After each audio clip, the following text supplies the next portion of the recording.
Hey guys, how's it going? My name is Adam. Today I'm going to show you how to set a flip clock as a screensaver on iPhone.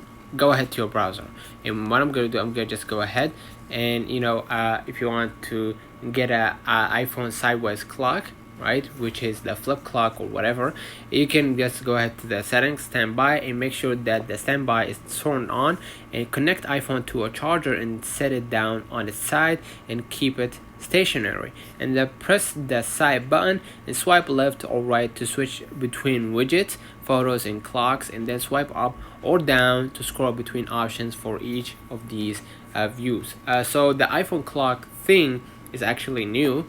It came recently. So in order for this to work out, you will need to make sure first that your standby option is toggled on so you can receive it, and basically make your phone stationary, or station your phone, or place your phone in the stationary mode, and basically automatically you will see the clock appearing in front of you, right?